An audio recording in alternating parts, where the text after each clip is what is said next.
नमस्कार मित्रांनो, DDM news चॅनलमध्ये आपले सर्वांचे स्वागत आहे। 7 गुन्ह्यात फरार असलेल्या कुख्यात आरोपीला पोलिसांनी केली अटक। 7 मोटरसायकली केल्या जप्त, 4 गुन्हे उघड। स्थानिक गुन्हे शाखेच्या पथकाची धडक कारवाई।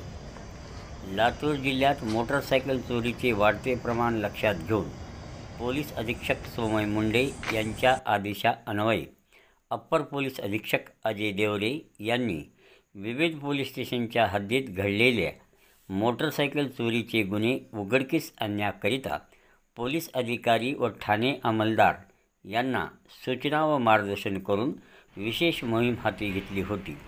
या अनुषंगाने स्थानिक गुन्हे शाखेचे पोलीस निरीक्षक संजीवन मिरकले यांच्या नेतृत्वाखाली पथकाने माहिती घेत असताना माहिती मिळाली की विविध पोलीस स्टेशनच्या हद्दीमधून मोटरसायकल चोरीचे गुन्हे केलेला व लातूर शहरातील एक ATM चोरण्याचा प्रयत्न केलेला गुन्हेगार करणसिंग लक्ष्मणसिंग बावरी हा त्याच्या नातेवाईकांना भेटण्यासाठी संजयनगर येथील घरी आला आहे, अशी खात्रीशीर बातमी मिळाल्यावरून स्थानिक गुन्हे शाखेच्या पथकाने त्याला तातडीने ताब्यात घेऊन त्याच्यासोबत अर्जुनसिंग बावरी, अनिल धावरे या तिघांनी मिळून लातूर जिल्ह्यात विविध ठिकाणी मोटरसायकली चोरून त्या एकदाच विकण्यासाठी वैशालीनगर लातूर येथे गवतामध्ये लपवून ठेवल्या होत्या।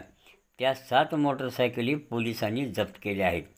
याच चोरट्याने एक पिकअप वाहन चोरून ATM तोडून घेऊन जाण्याचा प्रयत्नही केला होता।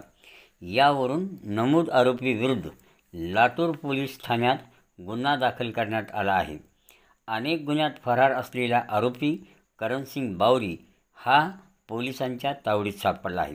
ही कामगिरी यशस्वी करण्यासाठी त्या पथकात स्थानिक गुन्हे शाखेचे पोलीस निरीक्षक संजीवन मिरकले, पोलीस उपनिरीक्षक संजय भोसले, पोलीस अंमलदार राहुल सोनकांबळे, रियाज सौदागर, योगेश गायकवाड, साहेबराव हाके, मनोज खोसे, राहुल कांबळे, राजेश कंचे, मोहन सुरोसे, संतोष खांडेकर यांनी सहभाग घेतला होता।